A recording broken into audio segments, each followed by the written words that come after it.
I have an issue with her. We'll just say that, because it's Judge Edmonds that put in this protective order that indicates that nobody can talk about the evidence at all.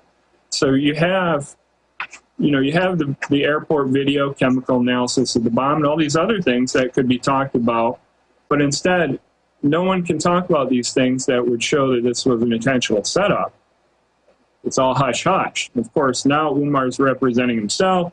Is that any of this even going to come out? Probably not. Case closed. Let's move on. But not only that, a couple other rulings Judge Edmonds did, were along the same line. One was that since Chambers is only a standby attorney, he can only have the evidence that Umar decides to give him. So Umar gets all the evidence. Chambers can only see what Umar wants to give him.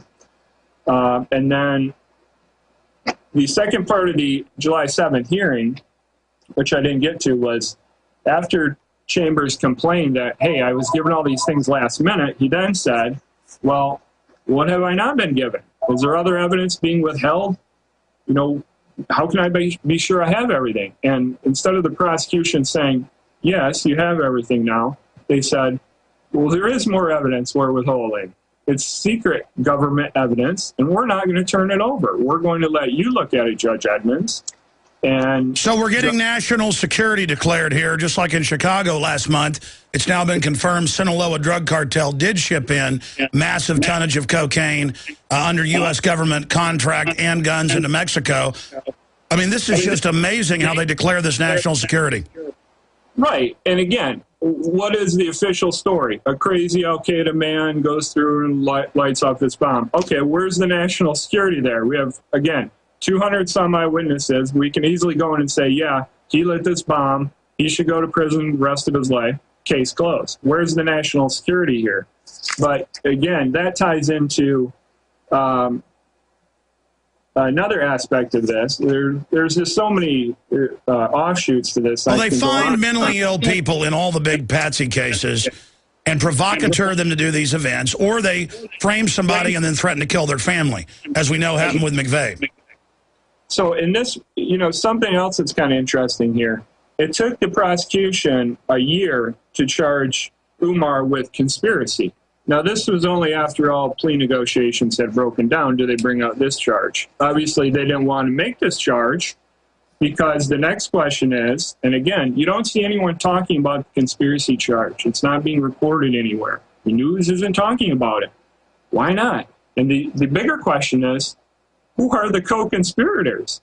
Why aren't they being charged? Why aren't they on the FBI's 10 most wanted list? Why isn't their participation being described?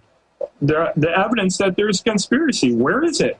And it all ties back to the same thing. The co-conspirators are undercover government agents. It's too obvious, Alex. It just all ties in together. Kurt, that's the MO that we've seen over and over and over and over again. Even mainstream news the last 2 years admits where the FBI goes and creates out of whole cloth and finds mentally ill, welfare, ex-prisoner type to do this. I mean, they've been caught over and over again, not infiltrating groups, but purely creating them. Right. It seems like their activities have no ends here because they control everything. They control the release of the information, what activities take place. They control the courts, the media. It's all a perfect setup. They have free reign to do anything they want. And it continues and it continues and still continues. If this were a legitimate situation, we would have Umar with a legitimate attorney presenting a case, presenting all the evidence accurately, calling people as witnesses like myself to testify in an entrapment case. We don't have that here. We're not going to see it, in my opinion. We're going to see Umar go and make some show that where all the media can report on him being a crazy nut job, and they can put pictures of it on TV and acting crazy and say, hey, this is a crazy terrorist. But the real story won't come out. It's being covered up, and I think it will always be covered up. At least that's the sense I'm getting now. And well, Kurt, I mean, look, day one, it's Sunday, or it's Christmas Day. It felt like a Sunday. It's Christmas Day, and I'm driving up to get eggs, and within the time I went in, driving up, I hear that there's been an underwear bombing on a flight into Detroit. on Christmas Day. And then by the time I got out of the store 5 minutes later, they were already saying, don't worry, we've got body scanners that just so happen to be going in next month. We've just made the order for them. But I knew from covering it that they just made the order, a year before, and that Chertoff was involved. I mean, this whole thing was a rollout, and the fear-mongering and the wringing of the hands and the little bomb and then the connections to it and the way they handled it. And then you came out on your blog and said he was gotten on the airplane. And the government's like, that's preposterous. And then a month and a half later, it comes out in congressional testimony that indeed that's true. And then there's no subsequent investigation. How much more obvious does this have to get? I agree. And all the people that came out and said, hey, I'm doing this for money, publicity, political office, promote my law office, whatever. Well, I think I've shut them all up now. They've all seemed to have gone away. I don't have any agenda here. I never have. Just getting out this story, and I have to question too some of the passengers. Where are the passengers in backing me up on this story? I've been told that many of them were military personnel, government employees, and government contractors, and there were some foreign citizens. Hardly any U.S. citizens with no ties to the military or the government. I don't really know how I even got on this plane. But don't you think they should be out there backing me up on this story, at least some of them? I mean, where are they? Even some that I try and contact ignore me. Now, I've talked to some, but, interestingly enough, Alex, by the way, I think they should be out there supporting me, or at least doing investigative work to see if I'm right or not, but we don't have that. But something you might be interested in, I actually got a call from the cameraman in this story. There's been much talk about the man that pulled out his video camera and filmed this whole story. And since I talked to you a couple days ago, but I didn't mention this. He called me out of the blue about 2 months ago. And we talked about an interview he was going to do with prosecutors and some security and I believe FBI or CIA or something.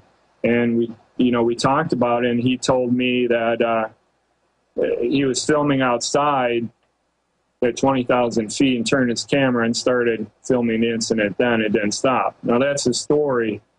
For what it's worth, the story doesn't sound real credible, but just for what it's worth, he did sound credible to me, and at least at this point, I think his involvement is probably a red herring in this to detract from what the real story is, the sharp-dressed man and the other man arrested, the man in orange. But anyway, it was just kind of interesting to me that he called me out of the blue to talk. Now, do we know whatever happened to the other guy that was arrested that the government tries to deny was arrested?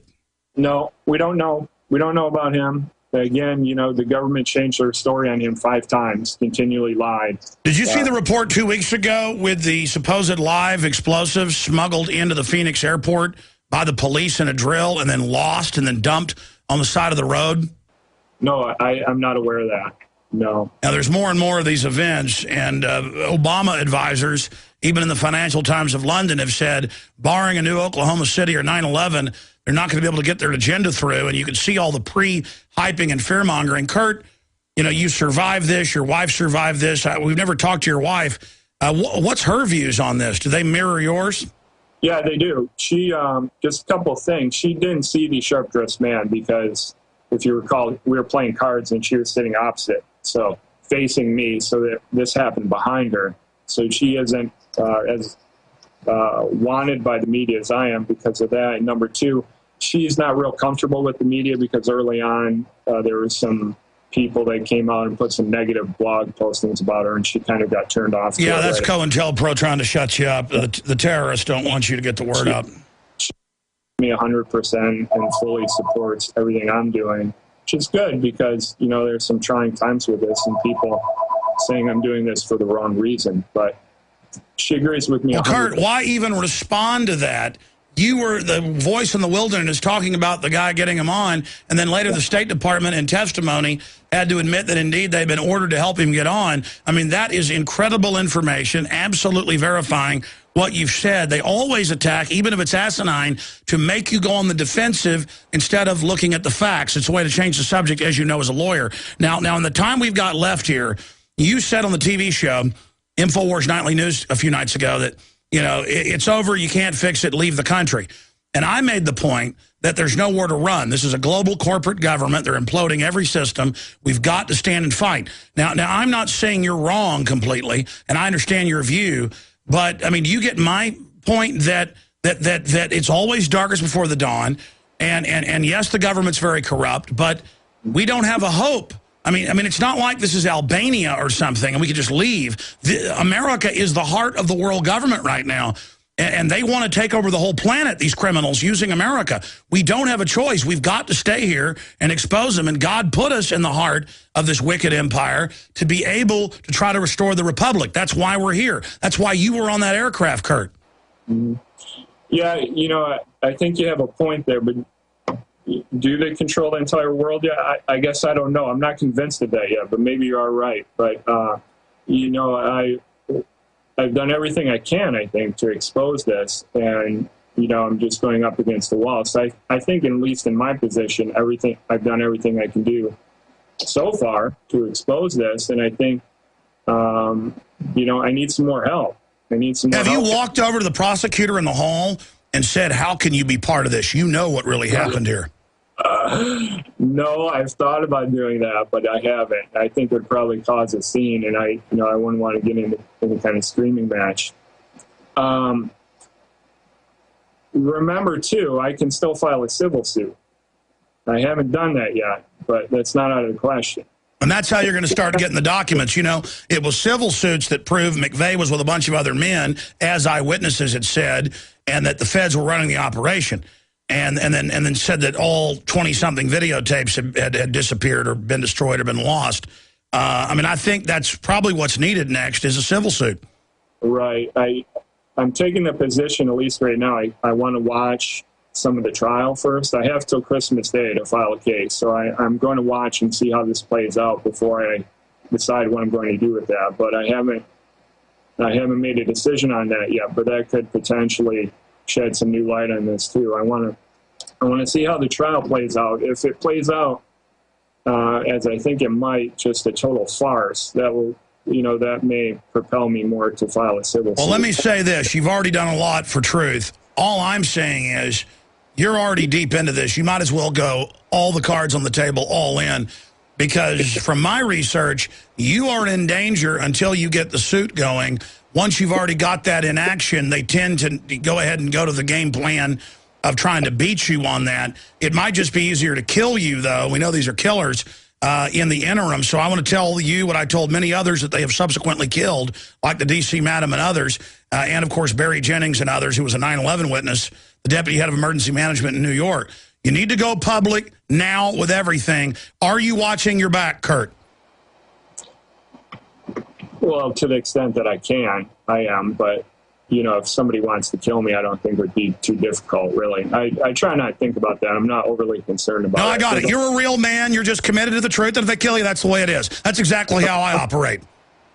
Right. If they're going to kill me, they're going to kill me. And that's fine. They can only do it once. I'm not overly concerned about that. So, yeah, you've got the spirit. We need, if we had 10,000 more people like you who would take action, Kurt, we would kick these people's butts. You're probably right, but it would probably take 10 million. Well, it takes 10,000 to wake up 10 million and to march on these people in the info war. Briefly, any other points, and give us your website. Just, with everything I've said, anyone paying attention to the trial, keep my position in mind as you're seeing how this plays out, so you can see how the government system works and hiding these sort of things. Because what's happened now, I'm telling you. You can see the misinformation and the steps they take to deceive the American public. So it'll be pretty obvious as you watch this play out. I'm going to go to as many hearings as I can to try and report on that. Obviously, I have a busy law office. I won't be able to go there every day for 2 months straight or however long it takes. I'll go as much as I can. HaskellFamily.blogspot.com is where I post all my postings on this. And you've got amazing info there. We're going to be checking in with you as this unfolds. Everybody should pray for you and your wife and your whole family. Mr. Haskell, thank you so much. God bless you. We'll talk to you very soon. Coming up, we're going to be talking to Peter Schiff about the economic meltdown in full swing right now. I'm Alex Jones. We're on the march. The empire's on the run. Alex Jones and the GCN Radio Network.